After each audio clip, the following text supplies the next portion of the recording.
Hey everyone, and welcome to the Explainer. Today we're going to tackle something that might sound a little technical, but it's actually a really cool story about a massive shift from paper to pixel in Bangladesh's tax system. We're talking about UTIN and ETIN. So if you've ever heard these two terms thrown around and felt a little bit lost, trust me, you are not alone. One is basically a relic of the past, and the other is the way everything works now. In this Explainer, we're going to clear up all that confusion for good. All right, first things first, let's hop in a time machine. Before everything was just a click away, the tax system in Bangladesh was a very, very manual process. And this was the era of the UTIN.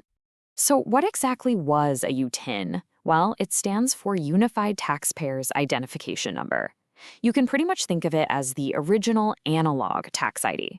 It was a 10-digit number, and believe me, getting one wasn't easy. The whole system was run by hand, out of brick-and-mortar tax offices.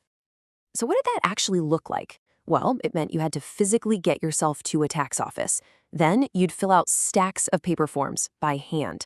And after all that, you'd submit them and just wait. It was a seriously time-consuming process that I'm sure tested a lot of people's patience. But then, well, everything changed.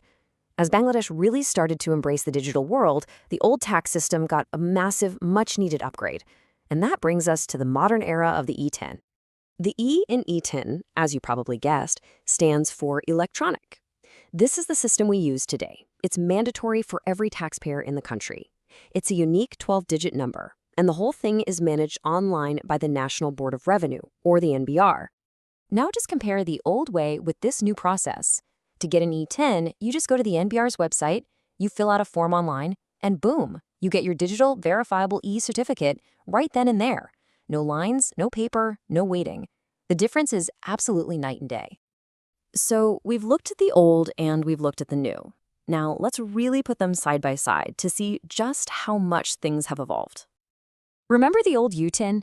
It was built around a 10-digit number. It did the job for a while, but, it had its limits. The new ETIN bumps that up to a 12-digit number. And this isn't just about adding 2 more numbers for fun. Those extra digits allow for way better data organization and help make the whole system more robust and ready for the future. This chart just lays it all out perfectly, doesn't it? Issuance, manual versus fully online. Accessibility, you had to physically go somewhere versus having 24/7 access from your home. Verification was slow and painful, and now it's instant. But the most important difference is right there on that last line. The old UTIN is completely obsolete. It's not just an old version, it is no longer valid. So the most critical takeaway here is that anyone who had that old 10-digit number had to re-register to get the new 12-digit ETIN. Today, the ETIN is the only game in town. Okay, so why does this all matter so much? I mean, it's a number on a form, right? Well, this shift from a 10-digit manual number to a 12-digit online one is about so much more than just convenience. It's actually a key piece of the puzzle in building a modern digital nation. I mean, look at the benefits. The ETIN system is a total game changer. It makes collecting taxes way more efficient and transparent. For regular people like you and me, it simplifies what used to be a really frustrating process. And for the country, it helps bring more people into the tax system, which improves compliance overall.